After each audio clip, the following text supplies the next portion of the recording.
Our top story tonight, President Trump foreshadows upcoming action around Venezuelan airspace.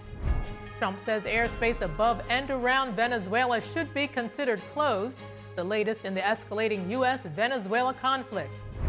A development in the wake of the National Guard shooting. The Trump administration confirms that another Afghan national was arrested over an alleged bomb threat. More on how and when he let go into the country. A clash between anti-ICE protesters and police in New York City. Multiple people are arrested after a chaotic scene unfolded in Lower Manhattan. An expert discusses a recent shift in energy priorities from renewables to oil. How will it impact the global energy outlook, and what does it mean for the renewable energy push? And at an emotional ceremony in ancient Olympia, the Olympic torch relay has begun in preparation for the Winter Games. Dave Martin brings us more.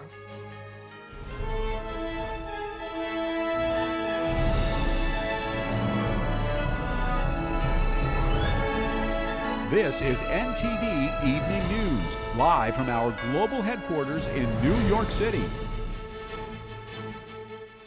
Good evening, and thank you for joining us tonight. I'm Arlene Richards. A new development today in the U.S.-Venezuela conflict. President Trump announced that airspace above and around Venezuela should be considered closed in its entirety.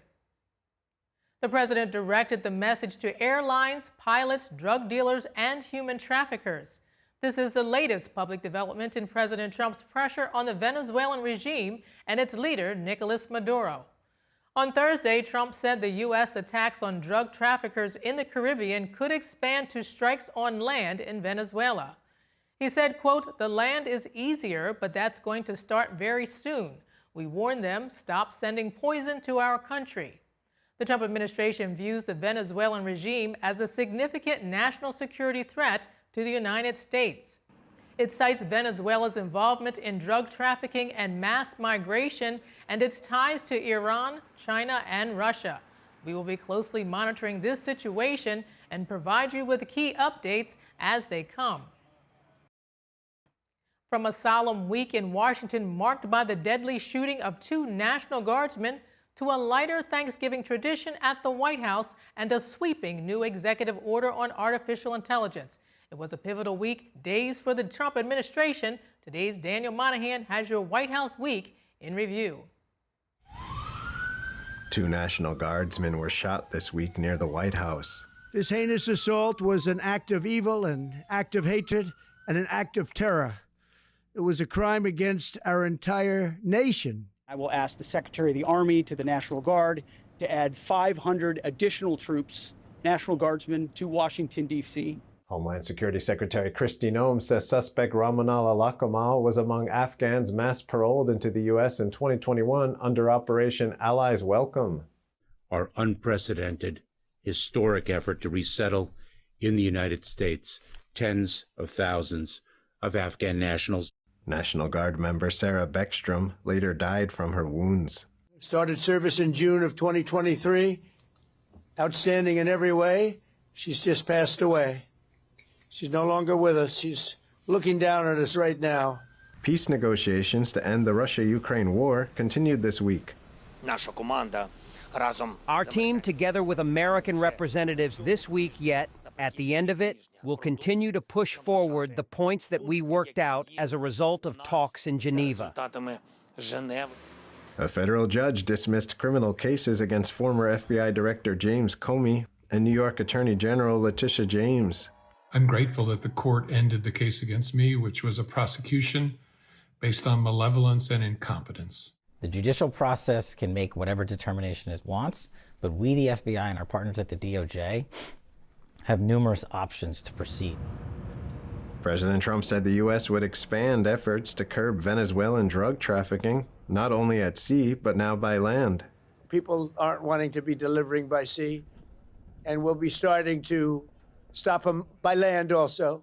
The land is easier, but that's going to start very soon. We warn them, stop sending poison to our country. President Trump carried out the annual tradition of pardoning turkeys before Thanksgiving.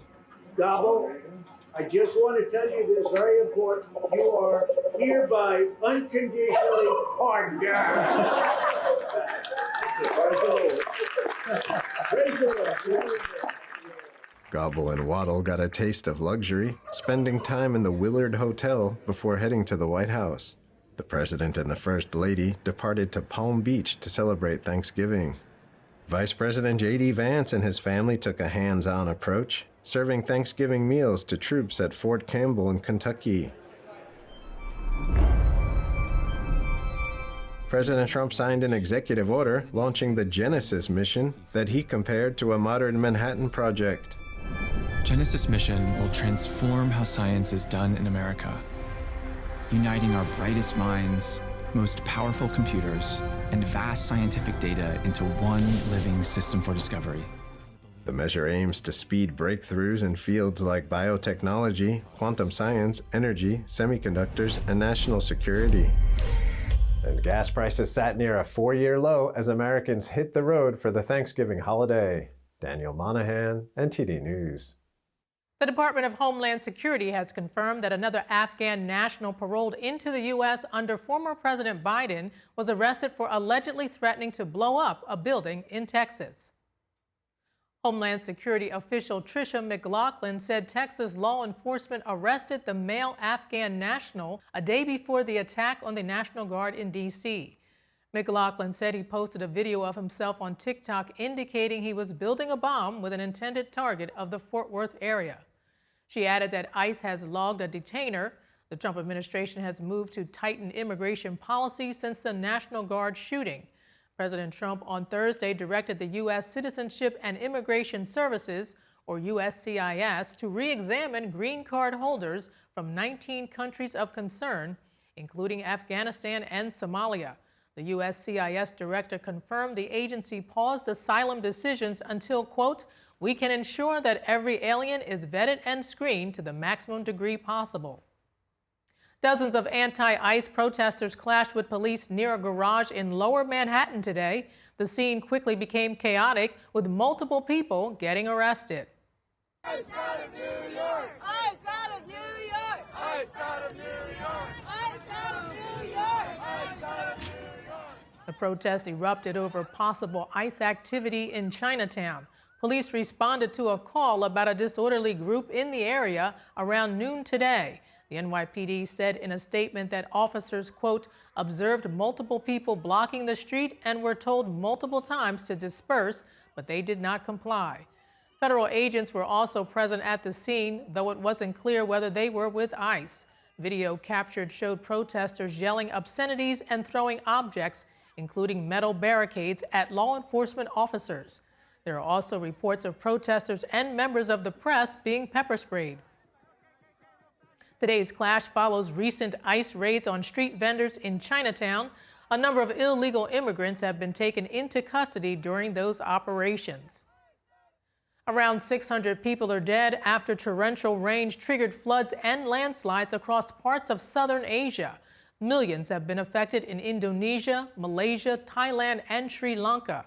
Hundreds are still missing, which means the death toll is likely to rise. Around 300 people are dead in Indonesia. That's according to the country's disaster mitigation agency. The agency added that the bad weather has made rescue operations difficult. While tens of thousands of people have been evacuated, hundreds are still stranded. In Sri Lanka, officials say at least 153 people have been killed, and a third of the country is without electricity or running water. The death toll in southern Thailand has risen to 162, according to a government spokesperson. Malaysia saw a lower death toll, but the country still sustained devastating damage, with tens of thousands of residents displaced. And Hong Kong on Saturday mourned the 128 people known to have died in a massive fire at a high-rise apartment complex, a toll that is likely to rise with 150 still missing. Authorities arrested 14 people in connection with the blaze as they investigate possible corruption and the use of unsafe materials during renovations at the Wong Fuk Court complex. Vanessa Chan has more. As Hong Kong began a 3-day mourning period on Saturday, After a catastrophic fire at a housing estate, authorities said they had arrested more than a dozen people in connection with the tragedy. The blaze, which tore through 7 high-rise blocks of the Wanfo Court complex on Wednesday, was the city's deadliest in nearly 80 years. We expected that when Police warned the death toll of more than 120 was likely to rise, with 150 people still missing as of Saturday. An officer told reporters no bodies were found after 2 of the towers were searched, though several pets were rescued. The arrests came as authorities investigated possible corruption and the use of unsafe materials during the renovations at the complex. Reports have also emerged that Wanfo Court residents had repeatedly raised safety concerns over the works. More than a year ago, some had voiced worries about fire hazards, including the potential flammability of the protective mesh around the buildings, the city's Labor Department told Reuters. It said authorities at the time told them they faced, quote, relatively low fire risks. However, police said on Thursday materials used in the renovations were, quote, suspected of not meeting fire safety standards. Public anger over the fire has been muted, a stark contrast to mass pro-democracy protests of 2019 that prompted Beijing to tighten its grip on the city. But the reports of the complaints have shaken the city's residents. Hong Kong is supposed to be a civilized society. How come there's nobody checking around or inspecting things? Only after so many people have died and buildings have collapsed does the government finally speak up. Even the fire alarm didn't go off. Isn't that tragic? And also, we just like to hope there will be a thorough investigation and inquiry to make sure tragic of this scale that has cost a lot of lives will be avoided and prevented in the future. Some frustrated volunteers handed out flyers near the estate, demanding government accountability. They also called for an independent probe into possible corruption, proper resettlement for residents, and a review of construction oversight. As Americans wrap up Thanksgiving weekend, snowy weather is threatening to disrupt their post-holiday travel plans. A cross-country winter storm has brought flight delays and hazardous road conditions to large parts of the Midwest. Around 49 million people in the north are under winter weather alerts. Significant parts of Iowa, Wisconsin, Illinois, and Michigan will end up with more than 6 inches of snow piling up over the next few days. Frigid temperatures will extend all the way to New York and interior New England.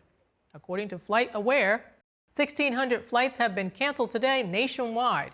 Chicago O'Hare International Airport was the most impacted, with nearly 1,000 cancellations and over 750 delays. And in the South, rain could also disrupt holiday travel starting today. The National Weather Service recommends allowing extra travel time, use caution, and prepare for slippery road conditions. Coming up, a recent shift in energy priorities from renewables to oil has been taking place globally. What's behind this shift and how will it impact consumers and nations? An expert joins us to discuss after the break.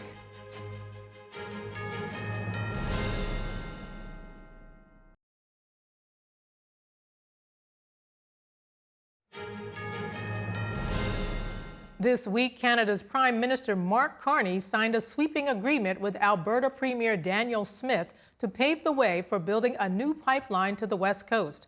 The move effectively cancels the oil and gas emissions cap introduced by the Trudeau government. And it's in line with the International Energy Agency's recent reversal on its 2023 peak oil demand prediction. What's driving this energy shift and how will it impact consumers and nations? Joining me to discuss is David Blackman, an energy policy analyst and advisor and a senior contributor to Forbes. David, thank you so much for joining us. Thank you for having me. Now, to begin, Canada gets rid of a goal to reduce oil and gas by about 38% of 2019 levels, and the International Energy Agency has pushed its prediction of peak oil demand from 2030 to 2050. Now, you stated in a recent Forbes article that the IEA's revised forecast is an astonishing reversal. What's behind these shifts? Well, it is astonishing given what they've been saying at the IEA for the past 2 years. And I think what's behind it is just simply a recognition of reality and a concession to the energy reality in light of rapidly rising demand for energy all around the globe and the inability of renewables to really displace oil and gas in power generation and transportation. And so we have a need for more and more energy, and we have to get it from all sources. You can't just get it from renewables. Well, this shift to oil and gas seems to highlight a weakening climate change commitment. So it also seems to signal that the world is unlikely to meet this Paris greenhouse gas emissions target, so which President Trump has twice withdrawn from that. So how many countries are backtracking on their climate commitments? Well, it's pretty widespread right now. Countries are not necessarily formally announcing that they're backing away from commitments, but the policies that are being implemented are not enforced in some instances in some countries just indicates a general recognition that we're not going to meet the net 50 goal. It's really not attainable, net zero by 2050 goal. It's really not attainable, and there really is a growing consensus that goal is just not within reach, and it's not going to be within reach due to, really the laws of physics and the need for 24/7 power generation to run all the AI data centers that are going into place. That's driving so much of the increased power demand all over the world. It's just it's been an interesting project over the last 30 years. We've spent trillions of dollars subsidizing wind and solar, and still today, 80% of primary energy is provided by oil, natural gas, and coal, which is the same percentage that those sources provided 30 years ago. So we spent all this money, but we haven't really reduced or even slowed the growth of the use of these fossil fuels. And I think there's a growing recognition that that's really not going to happen anytime soon. Well, Energy Secretary Chris Wright had said in July that the U.S. would pull funding if the IEA didn't change its forecasting methods. So how much has U.S. pressure influenced the IEA's shift? Well, I think Secretary Wright's threat there. I mean, it was kind of an implicit threat. I shouldn't say threat, but his statement there that we could end up pulling funding if IEA's forecast didn't begin to be more reflective of the energy reality instead of these kind of aspirational goals. That we could pull funding. The U.S. provides 18% of IEA funding in 2024. And probably will provide more of it this year. And so that's a really significant thing for the folks who run the IEA. And I think but it wasn't just the United States. There are other countries who were also pretty dissatisfied with the direction that group had taken beginning in 2021 when they really changed their mission to become an advocacy group for the energy transition that today, pretty much all the experts recognize really isn't happening. Well, generally speaking, how important are the carbon-based fuels to the Trump administration's energy security goals? Well, they're integral to that. Secretary Wright, of course, has been the chief spokesman for that. They've moved aggressively to stop the premature retirement of the remaining fleet of coal-fired power plants in the United States that are so vital to maintaining baseload capacity on most of our regional power grids.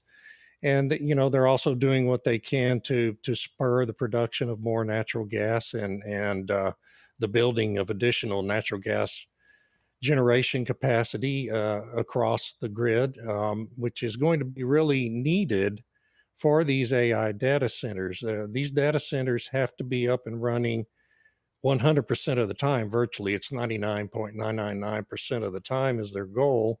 That can't be done with wind and solar.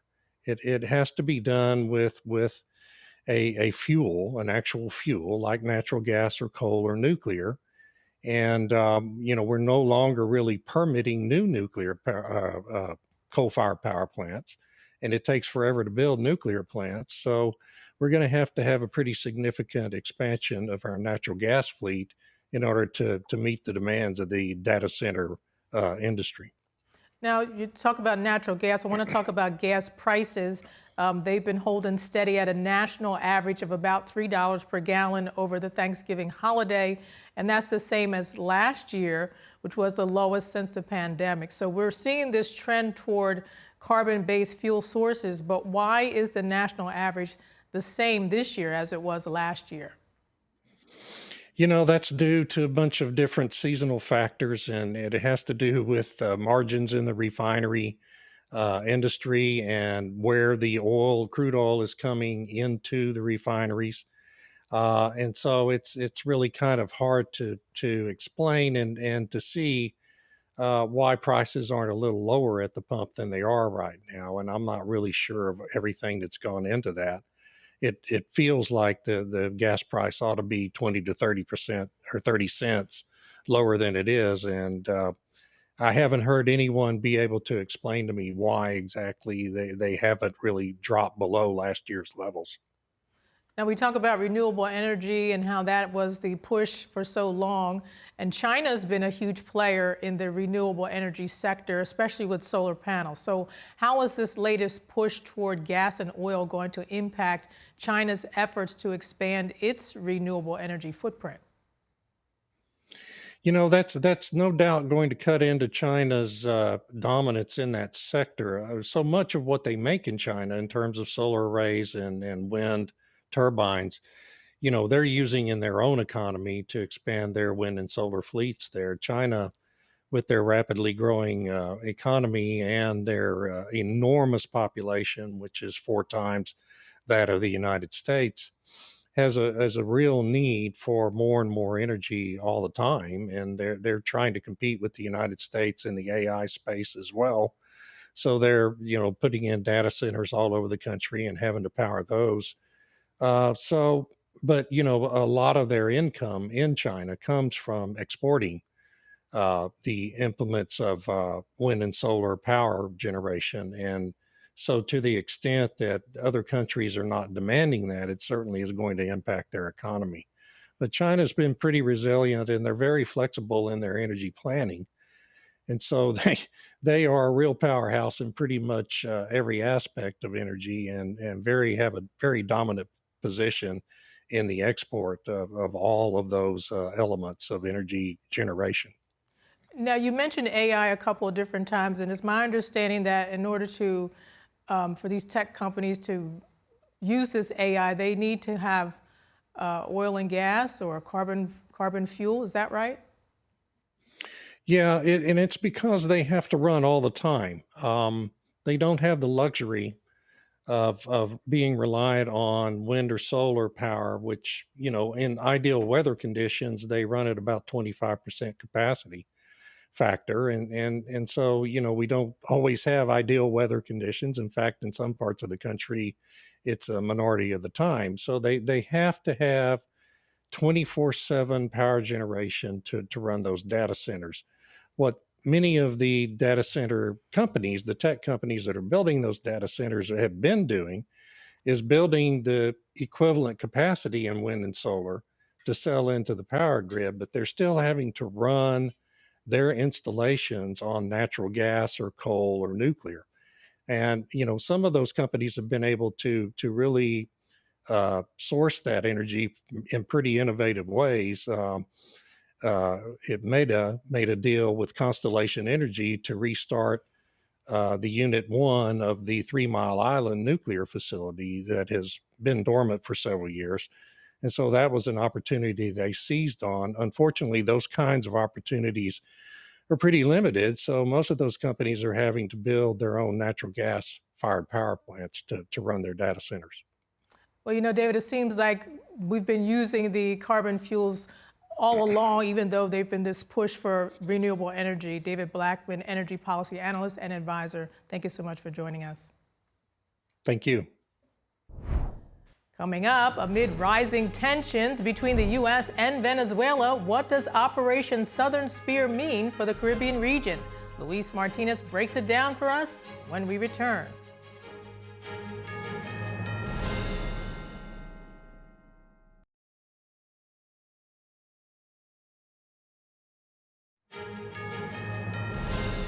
Earlier this month, the Department of War announced the beginning of Operation Southern Spear. Our Washington correspondent Luis Eduardo Martinez breaks down what the military operation means for the region and the United States. Operation Southern Spear is now the largest military buildup of the U.S. military in the Western Hemisphere since the Cuban Missile Crisis in 1962. In short, Operation Southern Spear is a joint military task force whose mission is to defend the homeland and to remove narco-terrorist threats from the region. The president has made clear that America is going to secure our interests in the Western Hemisphere. And at the center of that is dismantling narco-terrorism, drug trafficking, and criminal cartels from our southern border all the way on down to the tip of South America. We are going to make sure that the American people are safe and protected from transnational organized crime. Venezuela is run. To understand Operation Southern Spear, we must look at the numbers behind illegal drug trafficking into the United States. For example, it's estimated that every year some 650 metric tons of cocaine is smuggled into the United States. And another tragic number is that every year for the past 5 years, some 80,000 Americans have died due to illegal drug consumption in the United States. That's 80,000 Americans per year for the past 5 years. And to put it into context, during the War on Terror, less than 10,000 Americans died over a span of 20 years during 2 wars, Iraq and Afghanistan. So 80,000 deaths per year due to illegal drug trafficking is significant and a tragic number. Now, here we have the main players of illegal drug trafficking into the United States in the region. We have Colombia, which is the world's largest cocaine producer. And then we have Venezuela. 1/3 of the drugs produced in Colombia are shipped through Venezuela to Mexico and then smuggled across the southern border. The other 2/3 of cocaine production are smuggled through the eastern Pacific of Colombia and Ecuador into Mexico and then across the southern border into the United States. The Cartel del Soles is the cartel that runs Venezuela, and as we've seen with all of these drug trafficking vessels, these narco-terrorism vessels that are leaving Venezuela and Venezuelan waters, they are shipping massive amounts of deadly narcotics into the United States. And so all of these actions represent a direct threat to the lives and safety of the American people.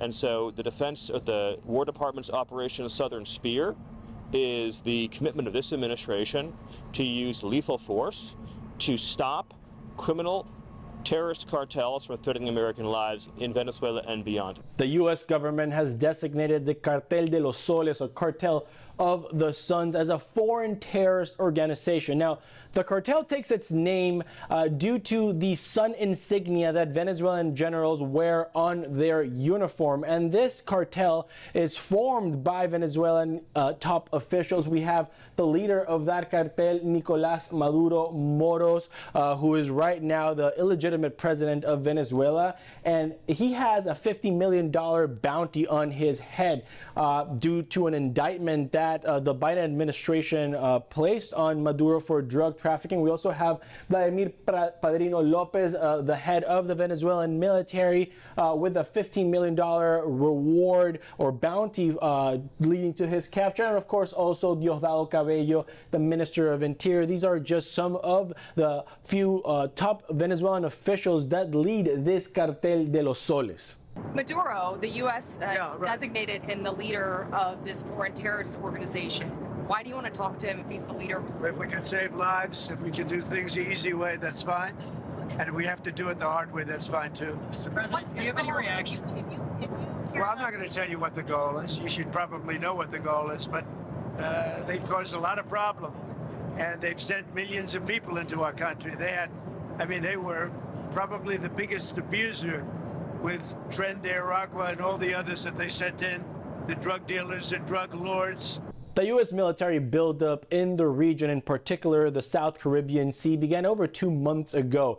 But it was during the month of November that the USS Gerald R. Ford, the U.S.'s largest and most advanced aircraft carrier, arrived in the region of operation of Southern Command. Now, this aircraft carrier holds a total of 4,500 sailors and military personnel aboard, and it also has the capacity to have over 75 aircrafts in that carrier to launch strikes, and these are including F-18s and F-35s.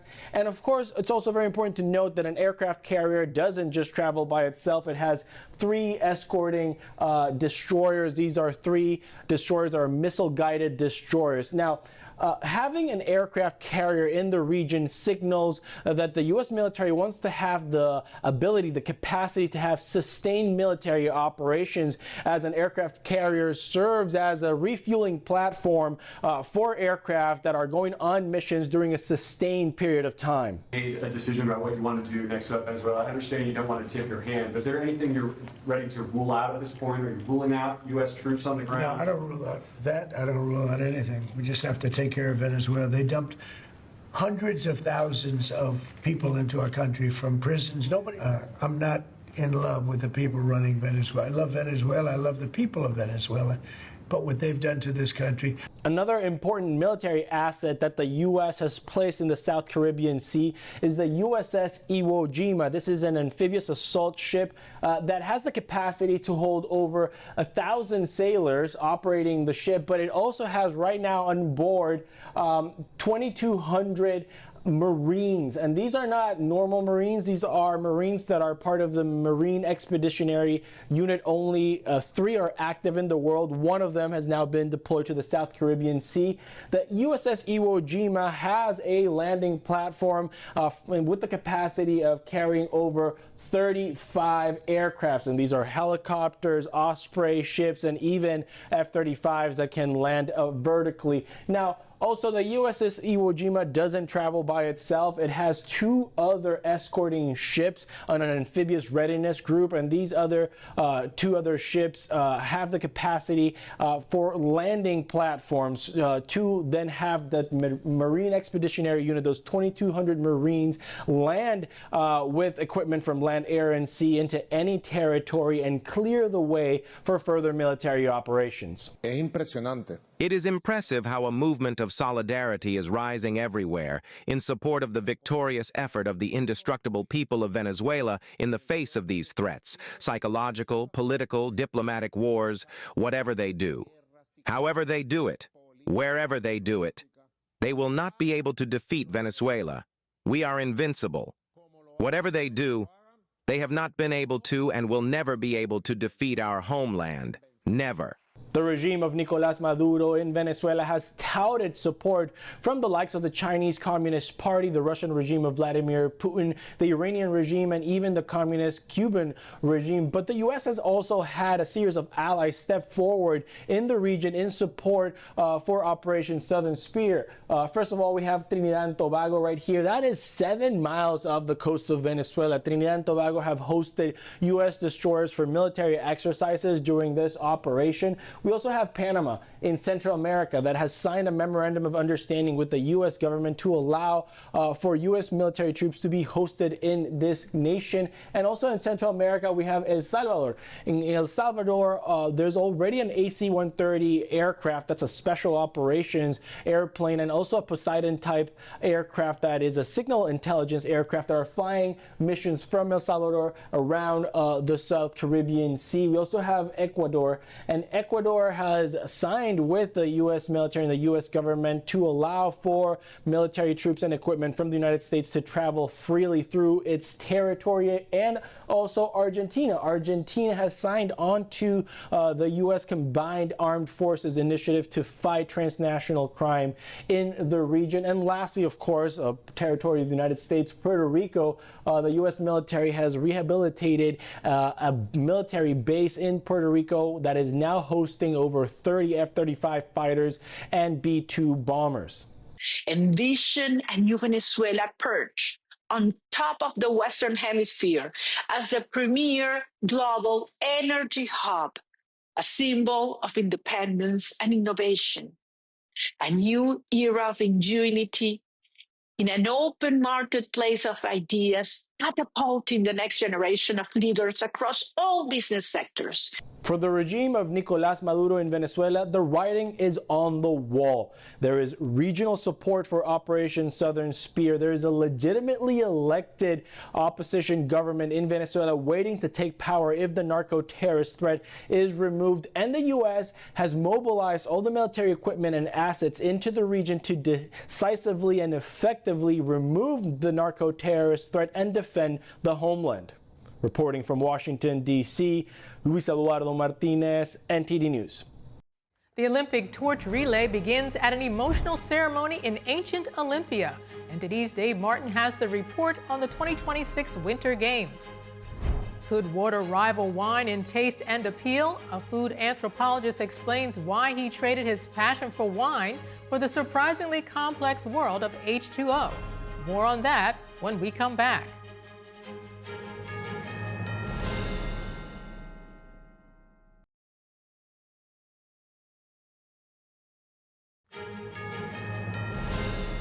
The Olympic torch relay began Wednesday in Greece and will end in Milan, Italy on February 6th, just in time for the 2026 Winter Games. NTD's Dave Martin has our sports update.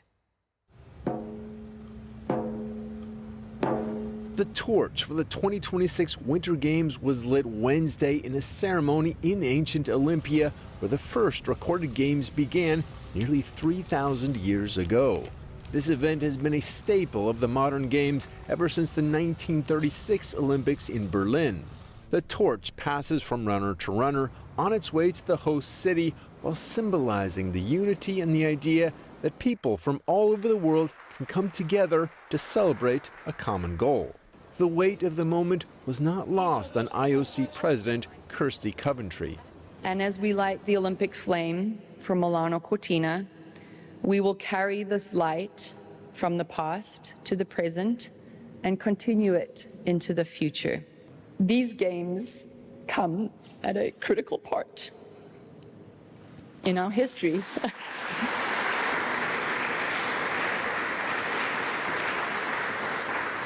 Thank you. I wasn't supposed to get emotional, but this place is very special. And it's so special because in a divided world that we live in today, the games hold a truly symbolic place.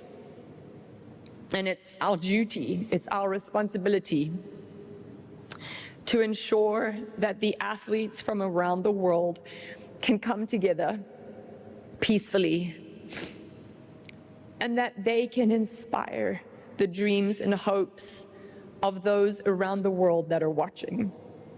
This is the true Olympic spirit. That spirit will help carry the torch through hundreds of towns, cities, and regions throughout Italy by some select torchbearers, some of whom have carried it before. 20 years ago, I was given the incredible honor of carrying the Olympic torch for the Torino 2006 Winter Games in Roma. It created an immense emotion that is still engraved in my heart.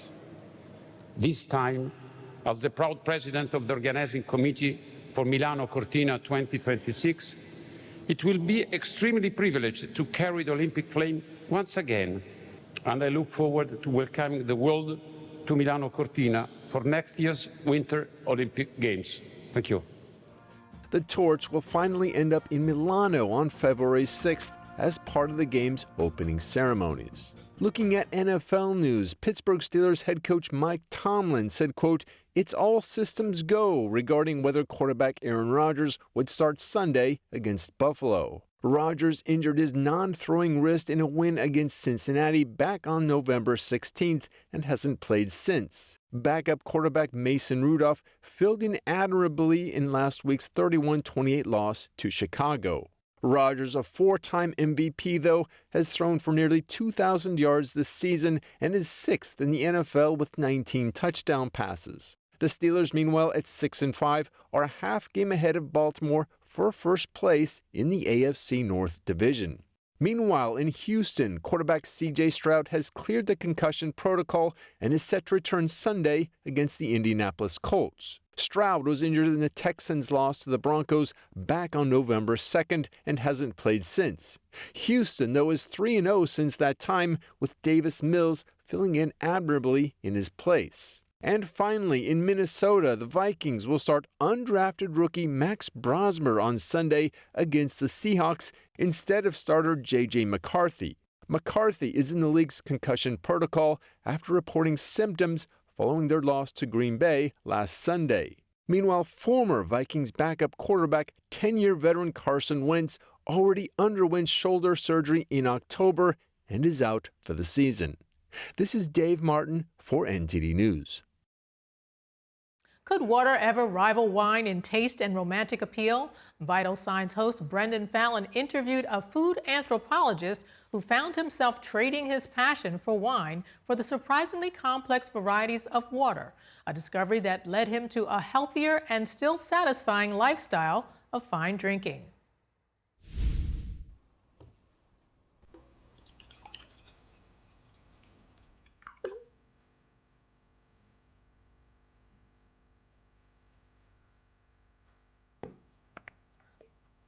Well, it's wet, and I'm pleased it doesn't smell like the Hudson River.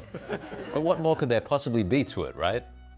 Could water ever have enough character, complexity, and backstory for you to swap it for your favorite Cabernet Sauvignon or Pinot Noir?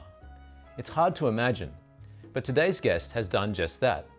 Once a wine connoisseur with 500 bottles of wine in his cellar, Michael Masha is the last person you'd expect to trade wine for water.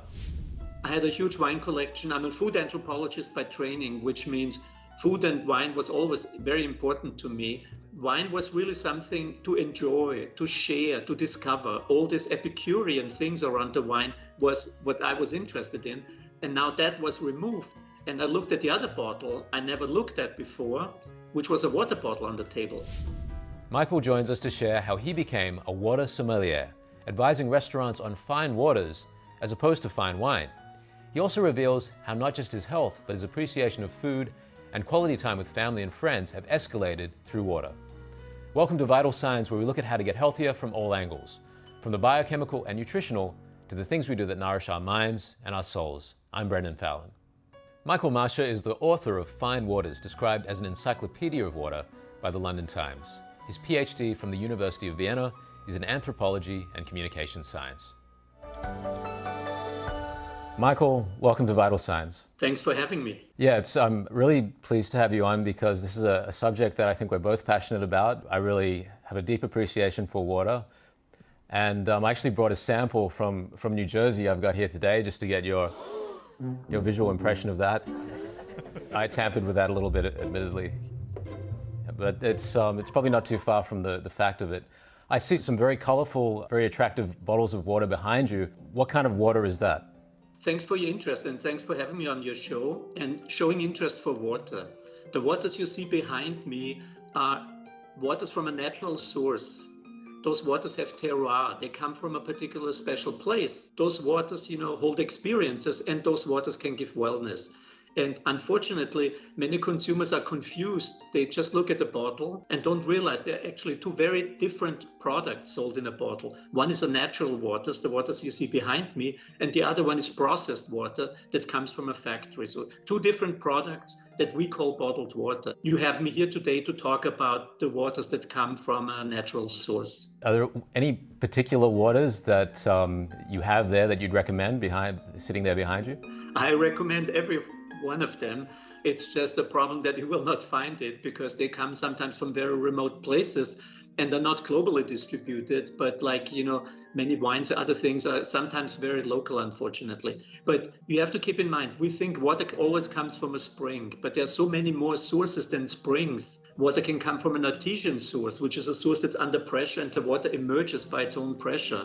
Some of the waters come from icebergs, from glacier. Some waters come from rain. So many different sources that create different experiences with water. And that sounds a lot more exotic and a lot more interesting and probably a lot more healthy than what's on offer in many of the places that we go to in the cities that we live in, to restaurants, to diners, even in the schools that our children are attending.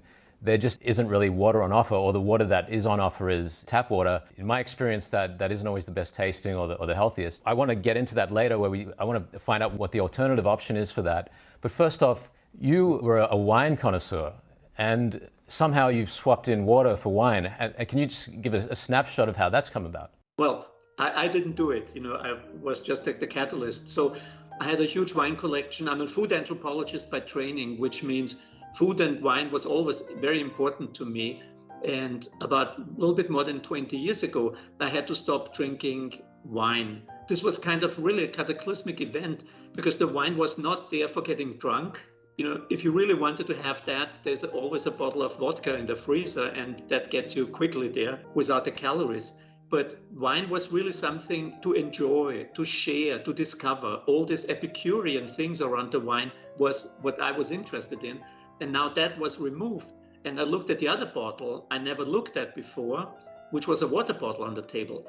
And I thought maybe I can apply all my interest in the Epicurean wine world onto water. And this was 20 years ago. And for the next 10, 12 years, no journalist wanted to talk to me because it sounded like a crazy idea. But we have changed the world and the perception of water a lot. And right now, you're talking to me, many things around the world point towards the direction that water is no longer water and is accepted on the table at the same level as wine. To see that full interview and others on how to optimize health, go to ept.ms/vital signs. Vital Signs offers general health information not intended as medical diagnosis or advice. Please consult your doctor before undertaking a new health regimen. And that's the news for this evening. Thank you for tuning in. I'm Arlene Richards. Good night.